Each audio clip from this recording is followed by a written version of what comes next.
Manda ver. Então, basicamente, como você se iniciou na música?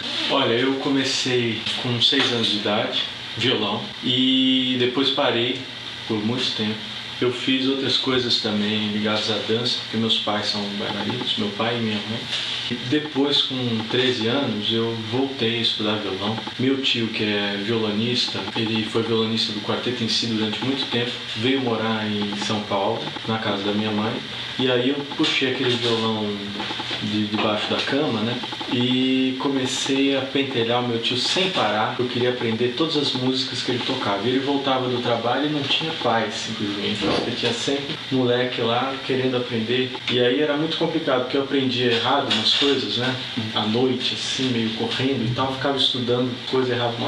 Ele sentava comigo e tinha que me ensinar. Daí eu consegui, estudando com um professor que morava em Atibaia na época, um grande amigo, Floriano Rosalino, agora está no Sul. E eu estudei também no Souza Lima, guitarra, na Companhia das Cordas, que eu dou aula atualmente. Depois eu fiz aulas com o Edelton do Éden, antes de entrar na faculdade ainda. Entrei na Santa Marcelina, fiz FASM. Eu tive também uma época que eu parei, nunca parei de tocar violão, mas eu me interessei drasticamente por outras coisas, porque a faculdade ela abre sua cabeça para uma série de coisas. Pensei até que eu ia mudar de curso, fazer composição. Então eu estudei um pouco de piano também e alaúde. E daí eu voltei pro violão com o Paulo Porto Alegre. Depois de um tempo a gente começou a tocar junto, formamos o Trio Opus 12. Depois de me formar, tive essa experiência do primeiro CD, que foi uma gravação. O Eduardo foi para os Estados Unidos. O Edelton, que eu não via há muito tempo, desde lá do começo da faculdade, reencontrei ele tocando junto no estúdio lá do Paulo Porto Alegre, ensaiando para gravar esse disco só com obras do Radamés Inhatli. Em qual momento, né? E como você teve a ideia do seu projeto do Universo Sonoro? Bom, depois dessa experiência inicial, né, de gravação, eu aprendi uma série de coisas de produção e de como gravar. Eu vi pela primeira vez, tive o primeiro contato com um estúdio, um microfone na sua frente, a posição, não sei o que, o barulhinho que sai da caixa, a data, e organizar os 3 ensaios, toda essa coisa. E também o projeto, que acho que foi uma coisa muito importante para mim, porque eu entendi que existia uma possibilidade de se fazer um projeto que fosse inovador e que eu pudesse apresentar num desses editais, mais especificamente no da Petrobras, e que tinha bastante, sim, esse perfil de música contemporânea.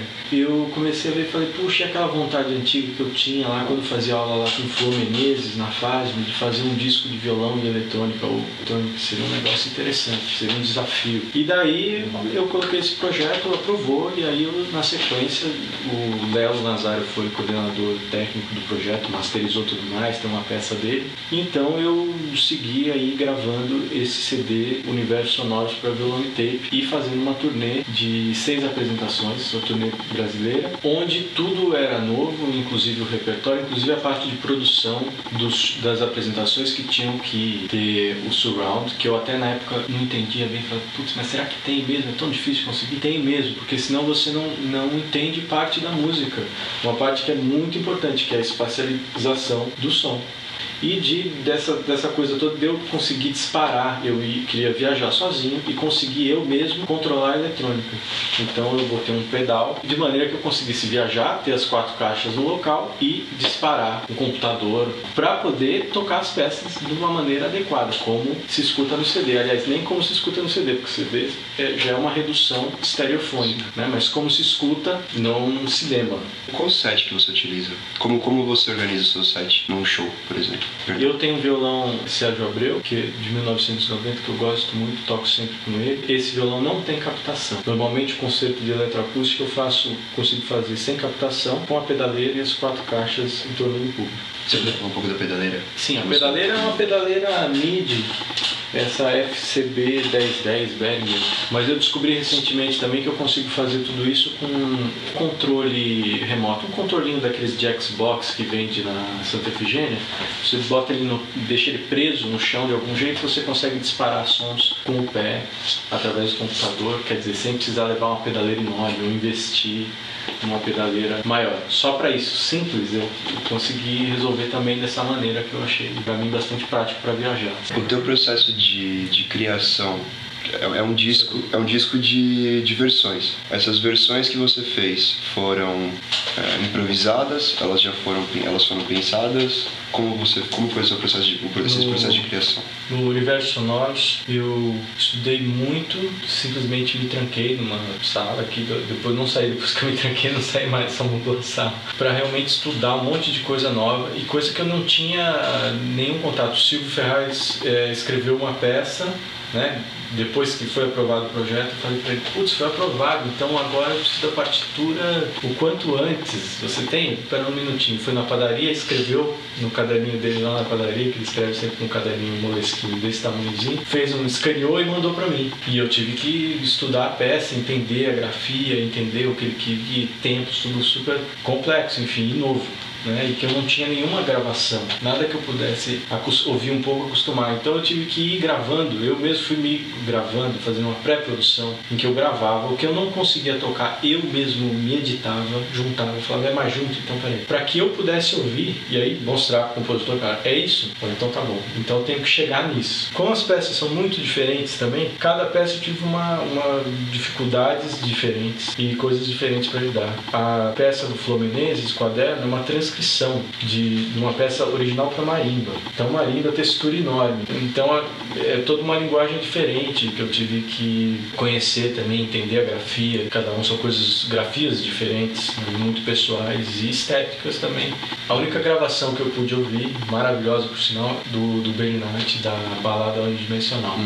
Que dessas todas era a única que tinha gravada, lançada em CD. Fala um pouquinho do registro do sonograma. Bom, essa peça, quem quiser pode acessar o site do Panayotis Kokoros, é compositor grego, único não brasileiro no disco, é o Panayotis, que eu tive a honra de conhecer uns 2 anos atrás, e ele me possibilitou uma coisa super legal, que foi tocar na Grécia, na Kefalônia, num festival de música eletroacústica numa ilha. Então você pegava um barquinho lá, que você ia comer uma sardinha com alho assim, chegava na ilha e era só isso, o dia inteiro. Então um festival super radical assim, e realmente música eletroacústica de manhã até de noite, vários concertos, e entrava, saía, ninguém conseguia ficar o tempo todo, as pessoas iam entrando e saindo e vivenciando aqui. E ele opta, por exemplo, uma coisa que eu acho bastante interessante, o tape, quer dizer, a parte eletrônica gravada, ele embaixo da partitura de violão, ele faz uma partitura para tape, nesse caso um sonograma. Então é como se tirasse uma foto num eixo X, Y, tempo, altura, do som que está sendo tocado pelo tape, que é um som bastante complexo, bastante trabalhado, que às vezes tem violão, às vezes não, às vezes você sabe o que é, às vezes não, e que as deixas, não pode ter deixas assim muito óbvias, porque senão também não é musical. Então a solução é o sonograma e o cronômetro. O cronômetro, então você vai tocar aqui, é o 2 minutos e 24 segundos. Aqui tem uma nota, né? O que está acontecendo no tape nesse momento? Por exemplo, você vê uma mancha grave, aí tem um glissando pro agudo, que termina aqui no 2,24, é o ponto mais agudo. Então você, a partir do momento que você entende que nota é essa mais aguda, perceptivamente, e o tempo que esse glissando leva, quando você ensaia isso, o tempo é sempre o mesmo, porque está gravado. Então você consegue cravar exatamente aquela nota que você precisa tocar no momento exato que o tape chega aqui. Se você faz 1 segundo para cá, 1 segundo para cá, soa enfraquecida a ideia. É como se 2 pessoas fizessem assim e não tocassem juntos, fizesse papá, né? Então quando você consegue fazer isso, o violão e o tape, o instrumento e a eletrônica se misturam de uma maneira que parece estar sendo manipulado ao vivo. E como, por exemplo, os sonogramas utilizados no teu disco, como eles foram feitos?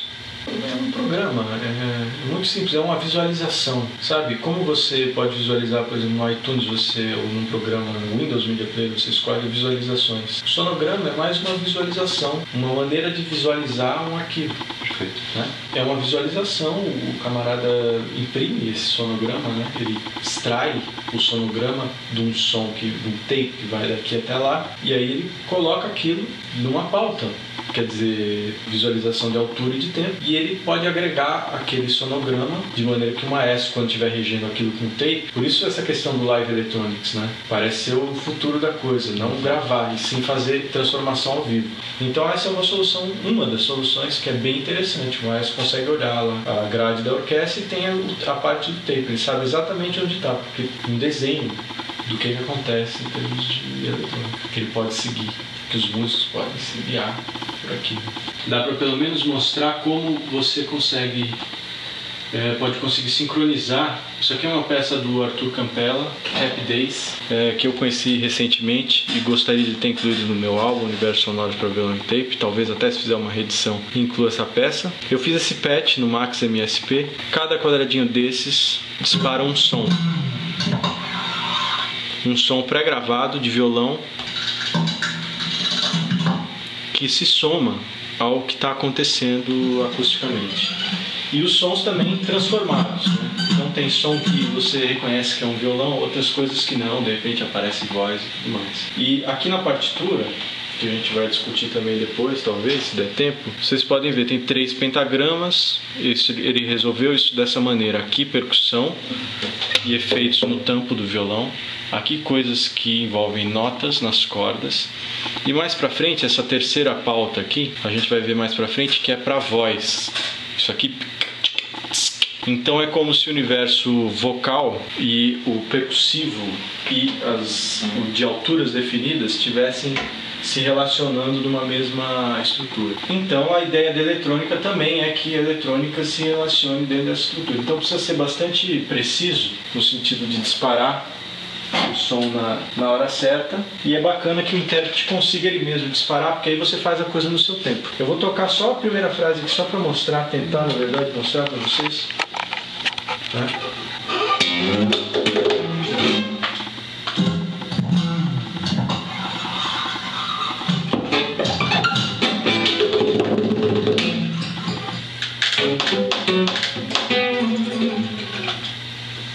E por aí vai. As frases vão se somando à textura eletroacústica.